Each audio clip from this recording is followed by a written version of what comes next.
Hey everybody, it's Andy here at Game Tony, and we're back for round 5 of our Vintage League. We're playing 5-color shops today, featuring Karn Silex, taking it out for a spin. We are playing against an opponent the other day who played against us on Hogak Fine. How do I feel about this hand?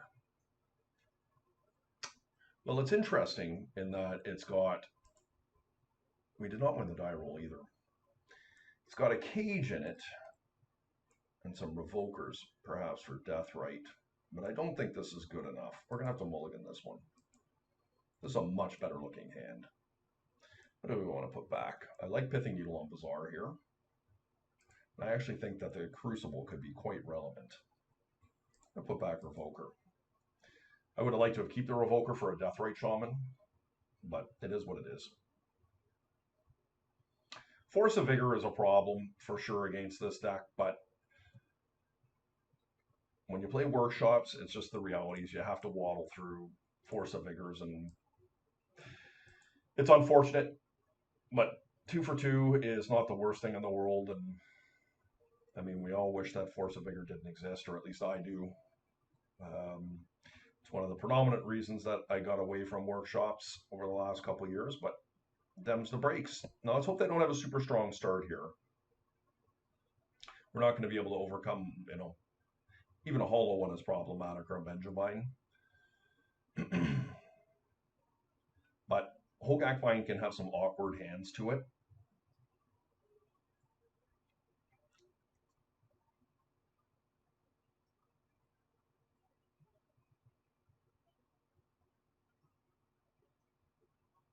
Let's see.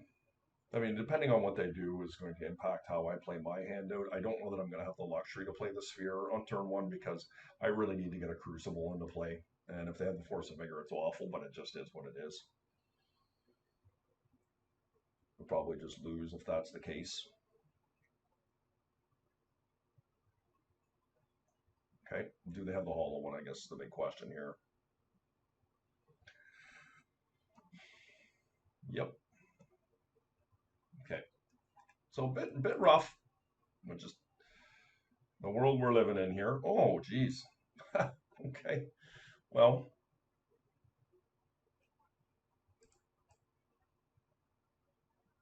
I'm going to put this into play with the needle.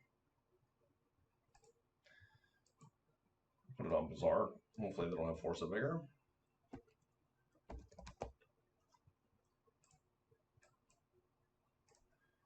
And yeah, that main deck tabby.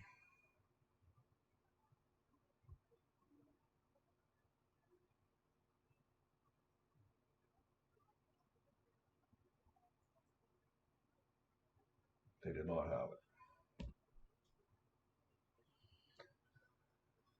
it.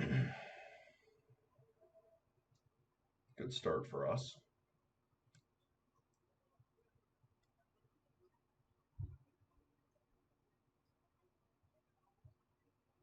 No play. Okay. Well, 3-ball is really, really good for me.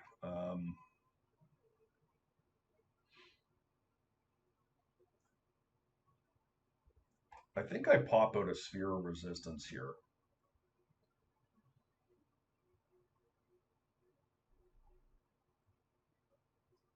But then again, like, they just can't beat 3-ball. Like, if I get Wastelanded, it sucks. It's going to take me some time to get up over the 3-ball, but won't be too bad. Yeah, playing 3-ball's just got to be correct. Like, they're really going to struggle against a 3-ball. And if I get Wastelanded, yeah, it sucks the bag, but them's the worlds we're living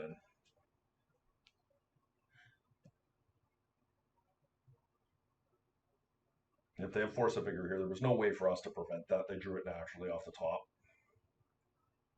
Yep, good for them. Okay. And now are they going to Wasteland me? Yep.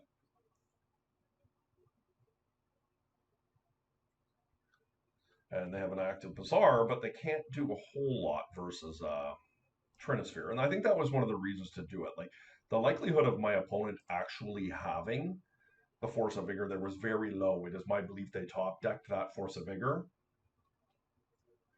And that's why the Trinister was the right line there, because there was a very low percentage of them getting out of that.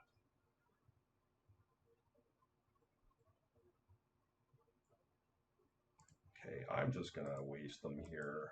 I don't think there's any reason to let them have that there. And if they wasteland my Saga, then yeah, it's a bit of a bummer, but they have to draw it naturally. Okay.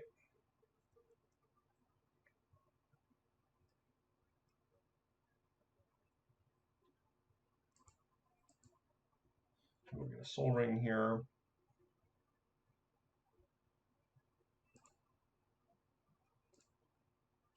Crucible, and I guess we'll just get ourselves some lands here. Saga there, yep. All right, I mean, that was fortuitous without a doubt. Like, ripping that Tabernacle was big gain. But we should get a little bit better post-board. We do have some tools. Force of Vigor is a bit of a scary card, but them's the breaks.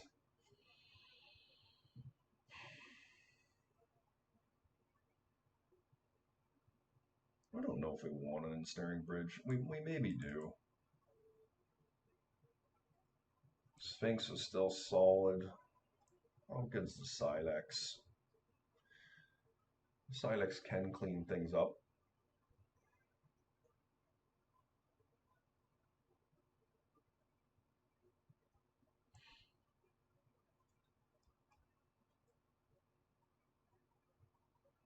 I don't know if Revoker is good or not.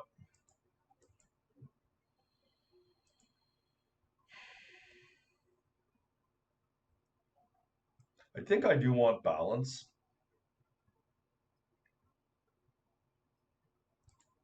$66, so we can't do all this. So I mean, the Silex does clean up messes. It could be worth it just for that alone. Maybe I can get rid of Revokers. Revokers don't block well. I mean, they can chump, but if we're relying on those, we're probably in pretty bad shape in general. Like, maybe Spheres are just not as good on the draw.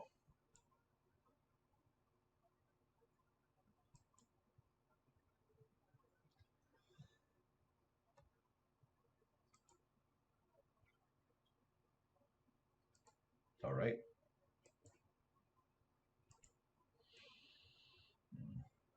Can I do anything with this?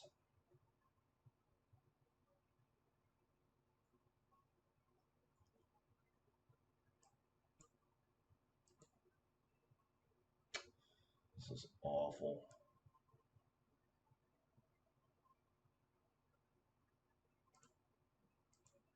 Okay.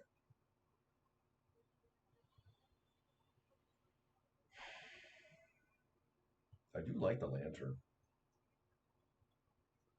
Problem with the Lantern is it plays into Force of Vigor. Like, if I use this to cast this. So I'm going to put that away for now. I do have the Lotus to be able to cast the Ancestral, and that's something. Do we want the Crucible?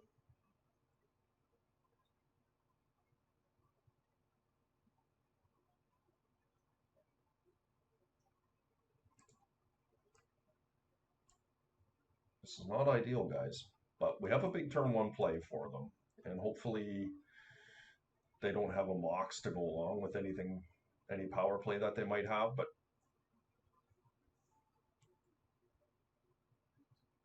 my opponent kept their 7.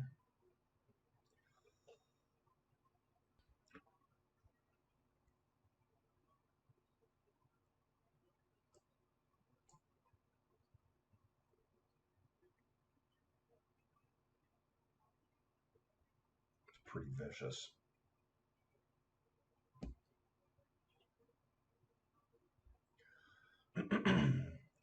All right.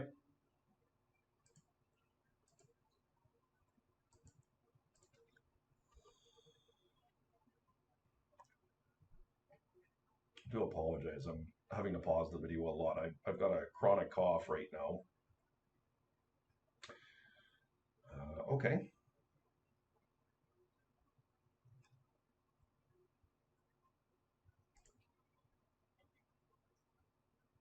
We just need to find a workshop. Once we can resolve an artifact and we get this thing online, it's going to be really good. But we're kind of chipping away here, trying to find our way to an artifact. The Chalice was really strong. Okay, that was awesome. Best draw.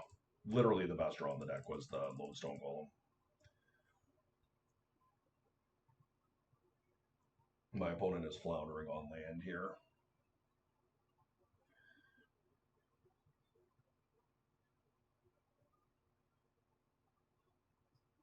Nice, they found a Bazaar. A hollow one can come into play here.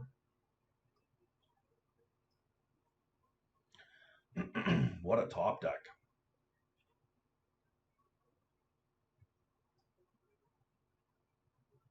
I have to pay my tax for my ancestral here, but I kind of feel like I need to wasteland. So let's see what I draw. The problem for me here is that they could find themselves into a wasteland, which also could really hurt me and keep me off casting the ancestral. So these do not come into play. My opponent has to pay the tax on them, and thank goodness, because no, that doesn't work. And so we have to hope they do not have a hollow one here.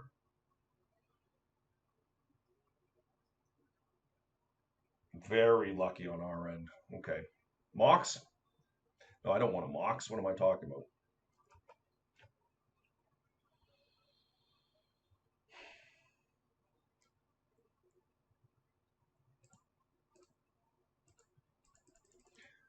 I'm just off the ancestral right now. There's not much I can do about it. But double sphere is really hard for my opponent to beat. I'm gonna take the Bazaar and see if we can just close it out this way. I mean, the ancestral might come up later, but like losing the temple that we're gaining by doing this, I don't think makes sense to me.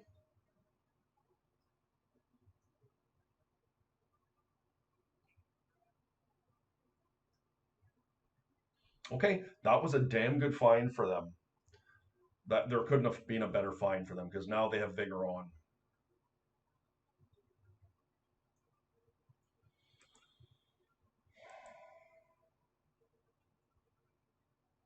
Look at this, guys. I didn't realize it. I did not realize it, but I can actually ancestral now. I think my opponent's got force of vigor.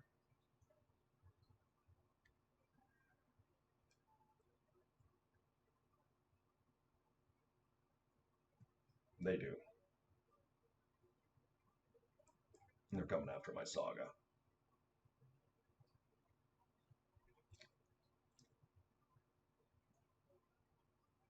And what we do is we just float a blue. Yep. Oh no, yeah, it still works. It still works for me. Because I have these two.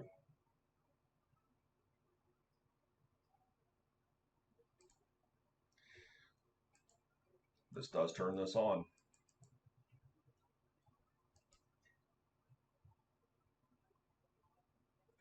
I am going to cast my ancestral now.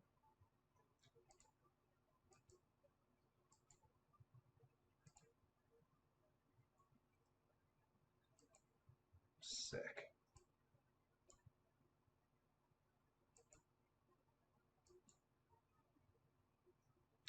I think I want to put this on Bazaar. Putting on a Root Wall might be okay, but I think I'm going to put it on Bazaar. Just keep them off it.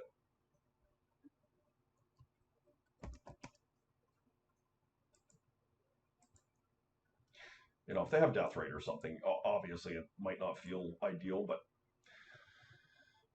now we just have to hope they don't have Wastelands. So this is one of the problems with the Yavimaya Cradle of Growth. And it turns this into mana, and that was one of the reasons I originally didn't like it, because I was trying it in Hollow Vine builds, and I hated that it turned on my opponent's Tabernacle into mana. And it's another example right there. Urza Saga. Like, that allowed me to cast a Pithing Needle because I could use my Saga with the trigger on the stack to produce a mana. Like, it just, I realize that there's high benefits to this card, and I like it more than I used to, but it comes at a cost. Another reason was when I was playing Hollow Vine, Bug was a very popular deck to combat that. And, you know, there were times that you could keep your opponents off green mana to be able to get enough attrition going. The problem with it is that when you played this, it always gave them a green mana to start attacking your yard. So that was a consideration, right? The Deathrite Shaman there.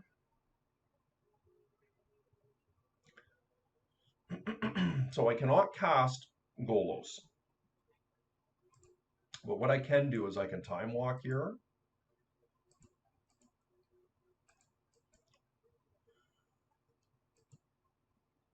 And we can see if we can find another land or a Crucible or something like that. Okay, Saga was a great draw.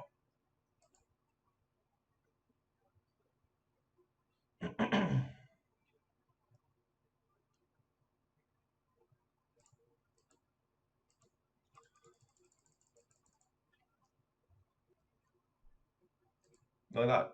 Just tapped it for mana. Insane.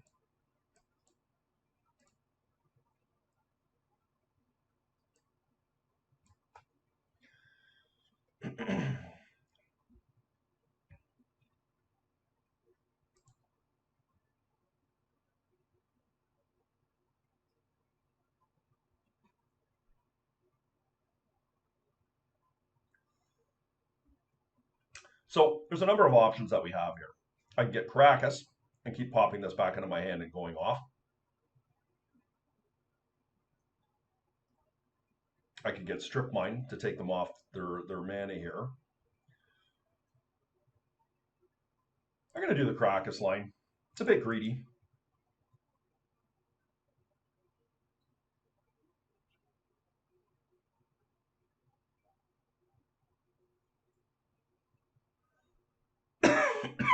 Excuse me.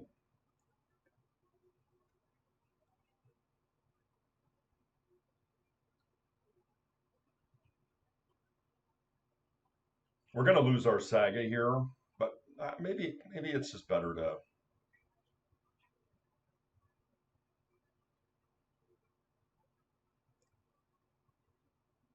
make a token here. Of note, my opponent does have Hogak. And that's another reason why Caracas could be good here. Besaju, okay. I'm going to cast something. Yep. And they're just going to play a Hogak now. And I can just send that back to their hand. They maybe don't realize. Oh, they're getting a Vine. That's what it is. That makes sense.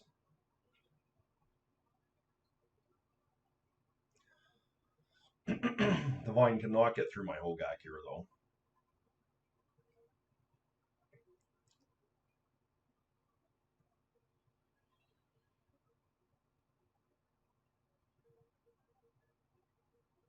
Like, how crazy is this? Like, for real.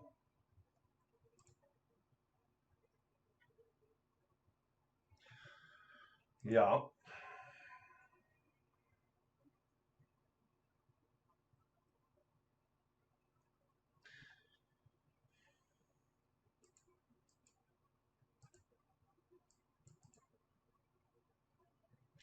I'm going to lose my Saga, but I think that's okay.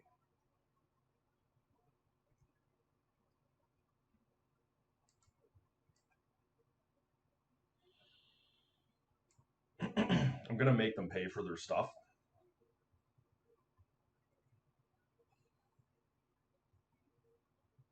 And then I'll send the Hogak back.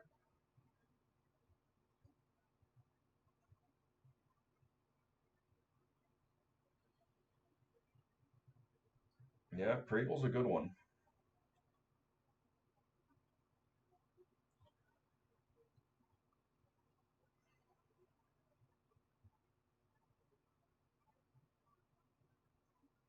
Funny enough, they could force a Beggar Me here too, which is funny.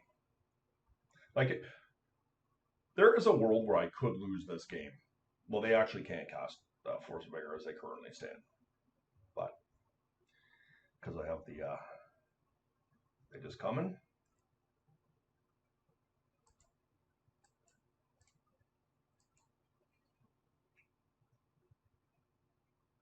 Oh, they just conceded they maybe didn't realize I could do it. All right, guys, awesome.